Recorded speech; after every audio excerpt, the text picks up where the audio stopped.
तो चलिए आज लोकमान्य तिलक के शिक्षा और विकास पर जो विचार थे उन पर एक नजर डालते हैं। देखिए, लोकमान्य तिलक को हम सब एक स्वतंत्रता सेनानी के तौर पर तो जानते ही हैं, पर असल में उनके पास एक आत्मनिर्भर भारत का एक बहुत ही साफ विजन था और इस विजन की नींव थी राष्ट्रीय शिक्षा।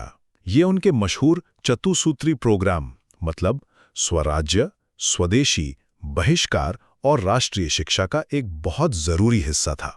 तो पहली बात जो समझने वाली है वो ये कि तिलक का मानना था कि ब्रिटिश शिक्षा भारतीयों को सिर्फ क्लर्क बनाने के लिए थी, वो हमारी संस्कृति को कमजोर कर रही थी। तो इसके जवाब में उन्होंने एक राष्ट्रीय शिक्षा की बात की, एक ऐसी शिक्षा जो हमारी अपनी भाषाओं में हो, जो औद्योगिक और व्यावसायिक ट्रेनिंग पर जोर दे और धार्मिक शिक्षा से चरित्र का निर्माण करे। दूसरी बात, उनके लिए शिक्षा राजनीतिक जागृति का एक जरिया थी। आप कह सकते हैं कि यह स्वतंत्रता संग्राम का एक हथियार थी।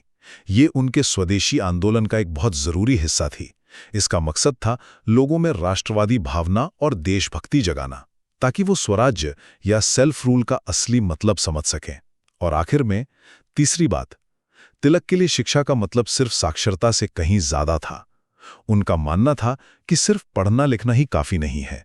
शिक्षा का असली लक्ष्य तो अच्छे नागरिक बनाना और चरित्र का निर्माण करना है। तो संक्षेप में कहें तो लोकमान्य तिलक के लिए शिक्षा सिर्फ ज्ञान हासिल करने का जरिया नहीं थी, बल्कि ये भारत के आत्मनिर्भर भविष्य और स्वराज की नींव थी।